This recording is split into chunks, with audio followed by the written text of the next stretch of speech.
Today, I'd like to continue our praying with spirituality series. Today, I'd like to take a look at praying with God as His Father. Very unusual reading, in the sense that this reading is from the Book of Wisdom, but in some ways, it very accurately and pointedly reveals a lot about Jesus and his relationship with the Father and who he was. So the Book of Wisdom before Jesus, maybe 150, 200 years before Jesus, and Jesus very familiar in his teachings with the wisdom literature, featured a lot, particularly in the Gospel of John, a favorite, the wisdom literature in terms of the early Christian community and the fathers of the church. But this particular reading really talks about prayer in terms of relationship with God the Father and this intimacy with God, and how Jesus displayed this intimacy with God. So let's take a look at this reading from the Book of Wisdom. We find it in Wisdom chapter 2, verses 1a, and then skips down to 12 through 22.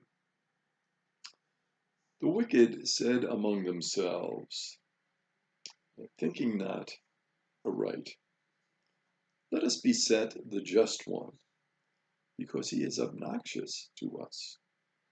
He sets himself against our doings, reproaches us for transgressions of the law, and charges us with violations of our training.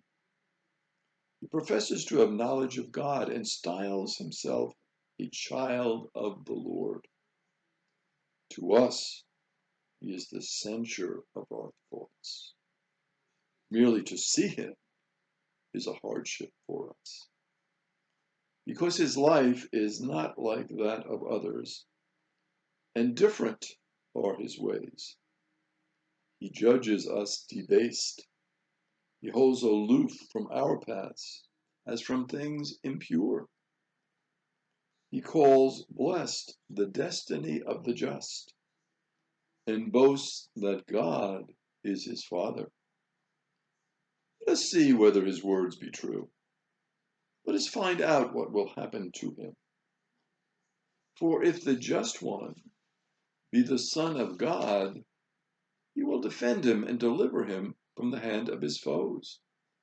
With revilement and torture, let us put him to the test. We may have proof of his gentleness and try his patience. Let us condemn him to a shameful death. For according to his own words, God will take care of him. These were their thoughts, but they erred, for their wickedness blinded them, and they knew not the hidden counsels of God. Neither did they count on a recompense of holiness, nor discern the innocent soul's reward. Amazing reading when you look at it. You think, this is written before Jesus, but in some ways it so accurately describes who Jesus is. It talks about the wicked, and talks about really how the wicked think. And when you analyze it, there is this pattern where the wicked can't stand the just. So you get this conflict. The wicked want to kind of get things to their own advantage, and people who challenge them with justice, they're not too comfortable with that. As a matter of fact, they say the just one is obnoxious to us. So clearly you have this conflict between someone who is just and this other group that really can't stand the just that much. And one of the reasons why they can't stand the just is charging them. So they've gotten used to a certain way of being, a certain way of acting, and someone says, well, you're not being too just. Not happy with that. They're not going there. And not only do they charge us in terms of justice, but even with violations of our own training. So our own training in the scriptures, It's not being followed by those who should be following it, is the charge that's laid out. And so, what this is about knowledge of God. And God's ways really are different. And this just one boasts that God is his Father. So he's saying that I have this special relationship with the Father, which sort of grates these others who are into their wickedness. Well, he says, well, we can really take advantage of him because if it's true, God will deliver him from his foes. He's got this special relationship with God, or so he claims, then let God take care of him. Let God deliver him. So let's put him to a test. Well, let's take care of him with a shameful death, because he says God will take care of him. So if he's being truthful, God will take care of him.